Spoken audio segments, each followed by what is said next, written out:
But when poverty pushed me to the edge, I made a choice that changed everything. Money came, but the craft.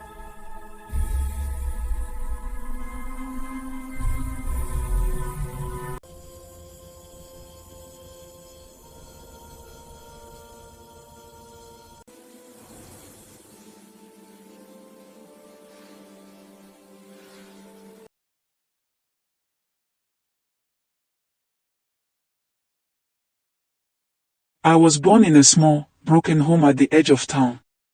My parents were poor, so poor that sometimes we slept without food. The roof leaked when it rained, and our old lantern barely gave light. Yet, my mother always said, "Charles, one day you will make us proud." I didn't know how, but her words stayed in my heart.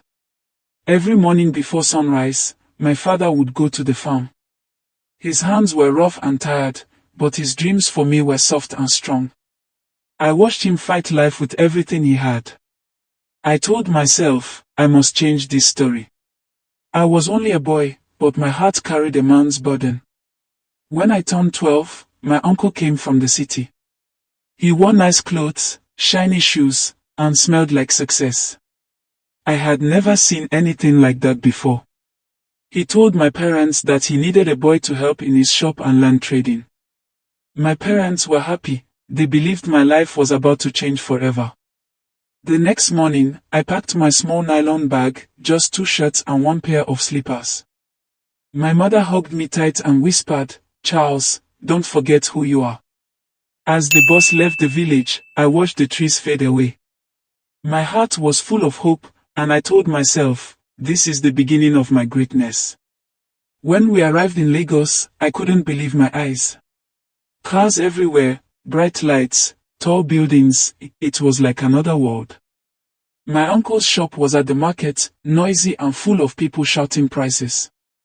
I quickly learned to serve customers, carry goods, and smile even when tired. Every night, I slept on a mat behind the shop, dreaming of one day owning my own business. My uncle often said, "Charles, if you serve well, you will enjoy later." I believed him with all my heart. I worked like tomorrow depended on today. As my years of service drew closer to an end, my uncle's wife began to act strange. She would call me to help with things that made me uncomfortable. Sometimes she would ask me to rub cream on her back or help her fix her wrapper. I always refused politely, but she kept pushing. One evening, she screamed suddenly and accused me of trying to touch her wrongly. My uncle ran in, angry and shocked. I tried to explain, but he wouldn't listen. My heart broke as he shouted, "Get out of my house." That night, I walked into the street with only my clothes, tears in my eyes, and nowhere to go. That night, I slept under a bridge near the market. Mosquitoes bit me all over, and the sound of passing cars made me tremble. I kept hearing my mother's voice in my head, "Charles, don't forget who you are." But I was lost, both in the city and in my soul. In the morning, I went from shop to shop begging for a small job. Nobody wanted to hire a boy without a home. My clothes were dirty, and I could smell my own sweat. I sat by the roadside, watching people laugh, wondering if life would ever smile at me again. Just when I was about to give up, I saw a familiar face. It was Stunned, my old childhood friend. He looked completely different, designer clothes, golden wristwatch, and a big car. He shouted, "Charles, is that you?" and ran to hug me.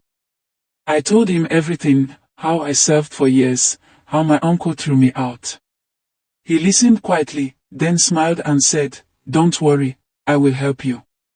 His smile was warm, but something in his eyes felt strange. Tom took me to a restaurant and ordered food for me. I ate like I hadn't eaten in years. Afterward, he leaned closer and said, "Charles, do you really want to be rich?" I nodded without thinking. He smiled and whispered, "There's a way, but it's not for everyone." My heart started beating fast. He told me about a powerful man in Nigeria who could change destinies. He said it wasn't evil, just spiritual help. I didn't fully understand, but I was desperate. Poverty had already broken me. I said yes. We left at night, driving through long lonely roads. The sound of crickets and the thick darkness made me uneasy. I asked him, "Tond, are you sure about this?" He laughed and said, "You'll thank me later." When we reached Ijibu Ode, he parked near a forest. The air smelled strange, like smoke and wet earth. The trees were tall, their branches forming shadows that looked like faces. I wanted to turn back, but something kept me moving. The deeper we went, the quieter it became. No birds, no wind, just silence. Even our footsteps sounded loud. Suddenly, I saw something hanging from a tree, a piece of red cloth stained with something dark. I wanted to ask, but Tond said, "Don't talk. Just follow me." When we reached a small open space, I saw a hut made of clay and palm leaves. A strange smell filled the air, a mix of herbs and smoke. My heart pounded hard. Then suddenly, a voice came from behind the hut, "You seek what the world cannot give." Out of the shadows stepped an old man with long hair tied in ropes. His eyes glowed faintly under the firelight. He looked at me as if he already knew my name. I froze. He smiled slowly and said, "Charles, you are welcome." I turned to Tond, confused. "How does he know me?" I whispered. Tond didn't answer. The man raised a hand and said, "The forest speaks before you arrive." I felt a cold wind brush across my face. Something deep inside me whispered, "This is not just help. This is destiny." That night, I couldn't sleep. The wind whistled through the trees, whispering words I couldn't understand. Strange shadows moved across the hut walls. I heard distant cries, like people calling for help.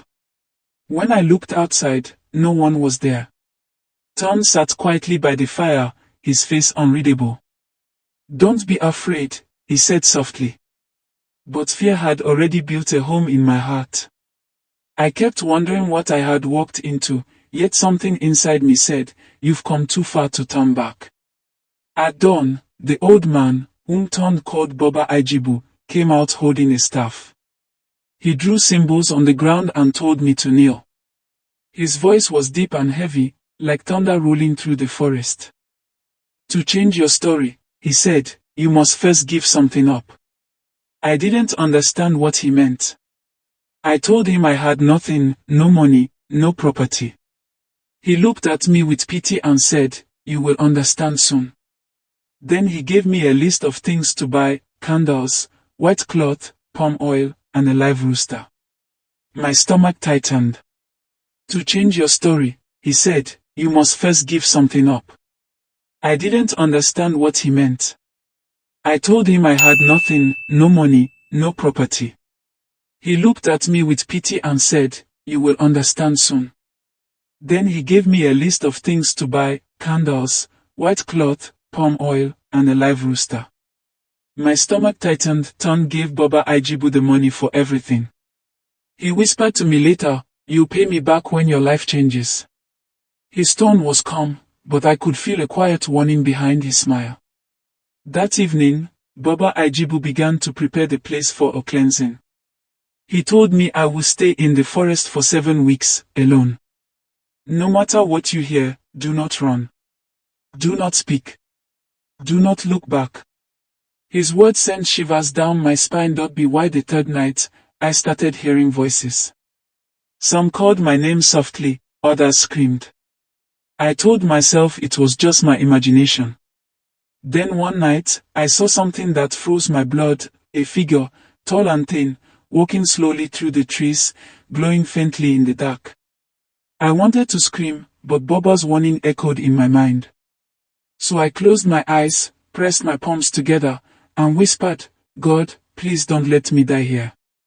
After several days, Baba Ijibu called me again.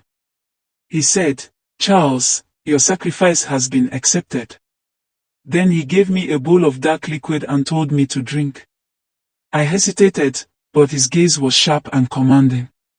I closed my eyes and drank. Everything went black. I felt my body shake, my hands turning cold. I tried to shout, but no sound came out. Then suddenly, I could see the forest from above. I was flying. I didn't understand it, but I felt light, free, and afraid all at once. For days, I lived between dreams and reality. Sometimes I was human, other times I saw through the eyes of something else, a creature that wandered in the dark. I could feel the presence of spirits moving around me, whispering secrets of wealth and pain. Baba said I was being reborn. But deep down, I wondered if I was losing my soul instead. Still, I remembered why I came, to end poverty. That thought became my only strength. After 7 long weeks, Baba Ijibu stood before me with a calabash of burning herbs. He chanted strange words and blew the smoke over my head. Suddenly, I gasped for air and fell to the ground. When I opened my eyes, I was back, fully human again. Baba looked at me and smiled. "You have crossed the line," he said. "From today, you will never lack again." My heart pounded. I didn't know what that meant, but I felt a strange power flowing inside me. When turned and I returned to Lagos, everything started changing. People who once ignored me began to greet me with respect. I found a new job, and in a few months, money started flowing like water. I couldn't explain it. Soon, I bought my first car. Then, a small house. People said, "Charles, you are blessed." I smiled, but deep down, I knew there was more to it, something hidden, something waiting. Within a few years, I became the talk of the town. My business grew faster than anyone could believe. Every weekend, people came to me for advice or favors. I dressed well, spoke confidently, and lived like a king. But with every blessing came whispers that my wealth wasn't ordinary. I ignored them. After all, the world respects success, not the story behind it.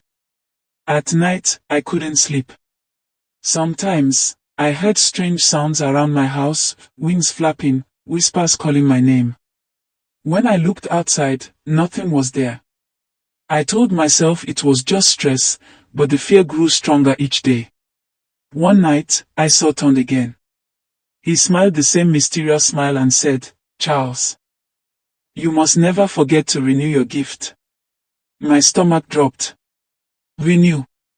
I asked. He nodded slowly. "Everything that begins must be kept alive."